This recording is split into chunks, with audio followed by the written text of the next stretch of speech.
Hello viewers, আসসালামু আলাইকুম। আবারও চলে আসলাম আপনাদের মাঝে নতুন একটি ভিডিও নিয়ে। আজ আপনাদের দেখানোর চেষ্টা করব সাগর পাড়ের মানুষের বসবাসের যে ঘরবাড়ি রয়েছে সেগুলা পলিথিন দিয়ে অনেক ঘরবাড়ি তৈরি। সেটার কারণ কি আপনাদের জানানোর চেষ্টা করব। সে পর্যন্ত আমাদের সাথেই থাকবেন। সম্পূর্ণটা ভিডিও দেখার অনুরোধ রইল। ভিউয়ার্স, দেখছেন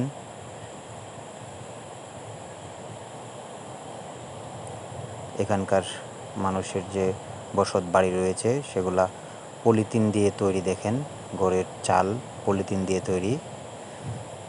ম্যাক্সিমাম ঘরবাড়ি হলো পলিথিনের চাল এবং বাউন্ডারির যে বেড়া রয়েছে সেটাও পলিথিনের।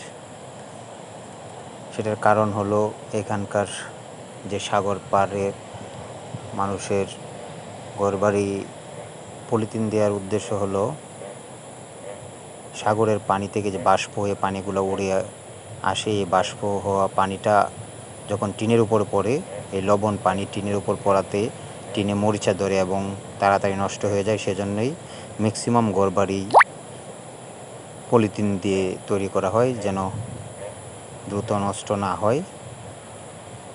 দেখেন, এখানে আবার একটা সুন্দর রিসোর্ট করা সাগরের পাড়ে, একদম গ্রামের মধ্যে সুন্দর একটা রিসোর্ট। এটা এখানে নতুন হয়েছে।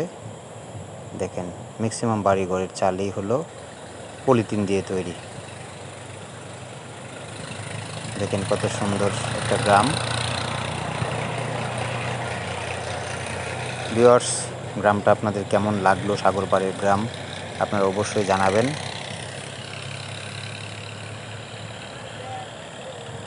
সাগরের পাড়েই গ্রামটি।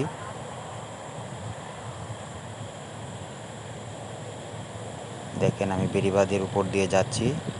আমার এক পাশে সাগর আর এক পাশে হলো সাগর পাড়ে গ্রাম। ভিউয়ার্স, ভিডিওটি কেমন হলো জানাবেন। আবারও আপনাদের সাথে দেখা হবে। ধন্যবাদ। আসসালামু আলাইকুম।